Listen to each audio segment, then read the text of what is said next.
Hello students, and welcome again to another brief lesson in American history, US 1. We're going to begin today with Puritan New England. I hope you got your pens and pencils ready because we're going to be covering some very important matters. So, in order to understand the world of Puritan New England, we have to understand what was going on in England before this point, before the Puritans came to the New World. So it's important for us to remember, to know, that the members of the Puritan sect of Christianity were at great odds with the larger body of Protestant Christians in England.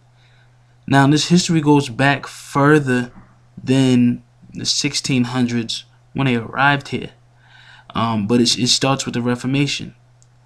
However, the Protestant sect of Christianity broke off into many subsects, and Puritans were one of them. While they were in England, they faced religious, political, and economic oppression. What the major difference between them and other sects of Christianity was that they had a very literal interpretation of the Bible, and they felt that any deviation from this would not be sufficient for your salvation. So Puritan leadership, they decided that in the New World, there was an opportunity to practice their religion freely, and they could establish a separate government ruled by Puritan laws, and so on and so forth. But in addition to that, they saw economic benefit in going to the New World.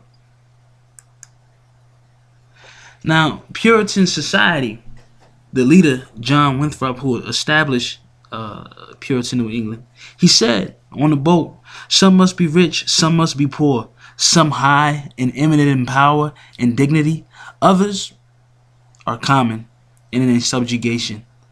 The right to vote was extended only to adult male Puritans, and that accounted for 40% of the population. So it leaves us to wonder, what does this mean for the other 60% of the population?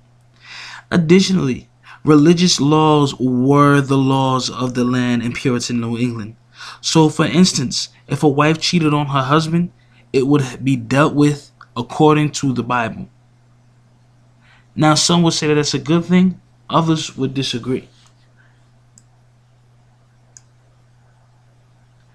Now, one piece of information that we should find that should stand out to us is the fact that although we say that this was a religious colony that was established upon religious beliefs and ideology and had a system of law that depended on the religious beliefs, we need to be clear on the fact that not everyone agreed with every single thing that the Puritan leadership established.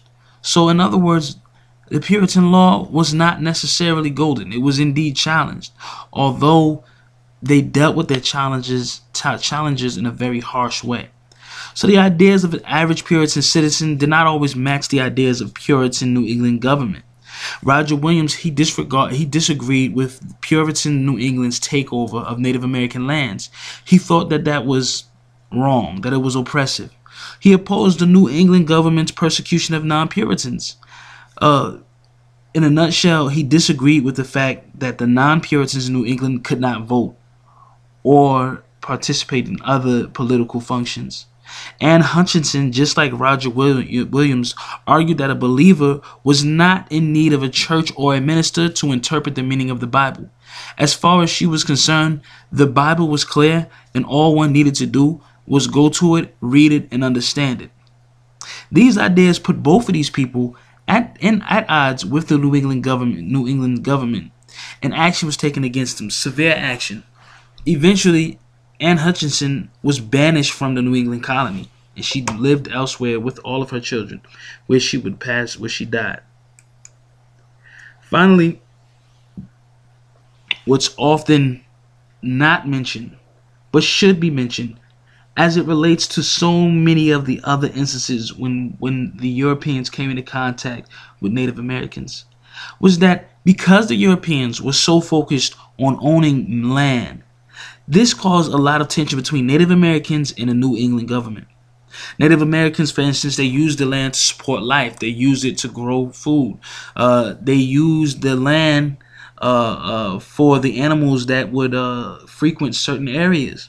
So if you had certain animals that frequent a field or things like that, the Native Americans would live off of those resources. They wouldn't exploit them to the extent where they would decimate a food source or anything like that. But they would live in a state of modesty, a lifestyle of modesty.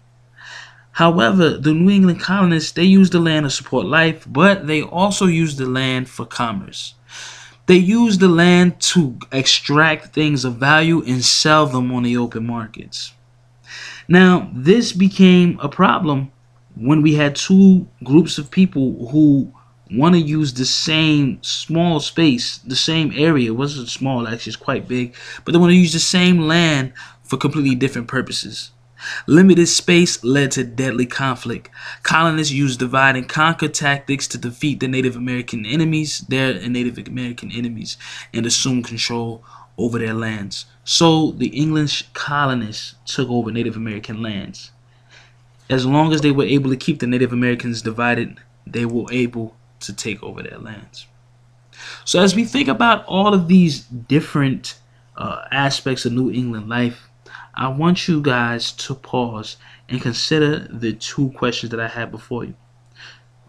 Describe the various ways in which the non-Puritan citizens of the New England colonies were excluded from political activity and religious freedom. Also, everywhere the white man and the Native Americans met, there was conflict. Evaluate the major causes for conflict between the natives and the English in New England. And we're going to review after you're done.